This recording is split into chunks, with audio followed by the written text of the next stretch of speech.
Hello, എല്ലാവർക്കും എൻ്റെ good morning കേട്ടാ. ഇന്നത്തെ പൂക്കളം ഞാനല്ലാട്ടാ, അച്ഛനെയും കൂടി ഇരുന്ന്. കാരണം എൻ്റെ ഹാപ്പി ബർത്ത്ഡേ. രാവിലെ തന്നെ കുളിച്ച് സുന്ദരകുട്ടവനായിട്ട് അമ്പലത്തിൽ വിടാനാണ്. മുടി മാത്രം പറഞ്ഞനുസരിക്കുന്നില്ലേ, പശു നോക്കിയ പോലെ കിടക്കുന്നു. അത് കഴിഞ്ഞപ്പോ അടുത്ത പ്രശ്നം. ഈ മുണ്ടൊന്നും ശരിക്കും ഉടുക്കാൻ പറ്റില്ലല്ലോ. ബാറുള്ളോടത്തോളം കാലം ഒരു ഡബിൾ മുണ്ട് ഒറ്റയ്ക്ക് ഒരാൾക്ക് ഇട്ടാൻ പറ്റില്ല. എന്റെ ദൈവമേ. അവസാനം എങ്ങനെയൊക്കെ കെട്ടി വലിച്ച കര ഫ്രണ്ടിലേക്ക് എത്തിച്ച് ഉടുപ്പിച്ചിട്ടാ. ഇപ്പോഴത്തെ ഏറ്റവും വലിയ പാടി മുണ്ടുകളാട്ടാ, ശീലല്ലേ. എന്റെ പരിപാടി വേഗം കഴിഞ്ഞുട്ടാ.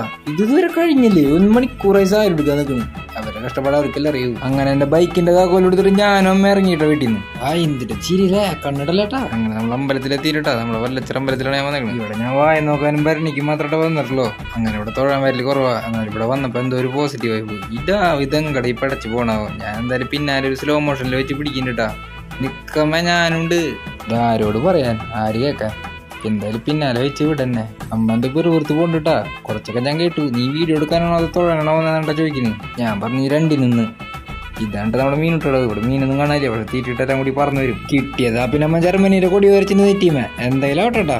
അമ്പലത്തിൽ നേരെ പോണത് അമ്മ ആശുപത്രിക്കട്ടാ ബ്ലഡ് കൊടുക്കാനേ. അമ്മ പോയപ്പോ ഒരു 15-20 മിനിറ്റ് ഞാൻ പോസ്റ്റ്. അമ്മയുടെ ക്ഷത്രിയരെത്താട്ടാ. ബ്ലഡ് ടെസ്റ്റും കഴിഞ്ഞപ്പോ ഒരാളിനെയും കൊണ്ട് നേരെ വീട്ടിലേക്ക് വെച്ച് പിടിച്ചു. ഈ കാണിക്കുന്നട്ട നമ്മുടെ മയിൽ വാഹനം. വീട്ടിലേക്ക് എത്രയായി പൊടുക്കത്തെ വിശപ്പ്. ഈ പുട്ടി എന്നിട്ട് എന്റെ ദിവസം തുടങ്ങുന്നു. വീഡിയോ അവസാനം വരെ കണ്ടിരുന്നു. നന്ദിയുണ്ടേ. എല്ലാവരും ചാനൽ സബ്സ്ക്രൈബ് ചെയ്ത് ലൈക്ക് ചെയ്തിട്ട് ഹാപ്പി ബർത്ത്ഡേ എന്ന് കമന്റ് ചെയ്യും.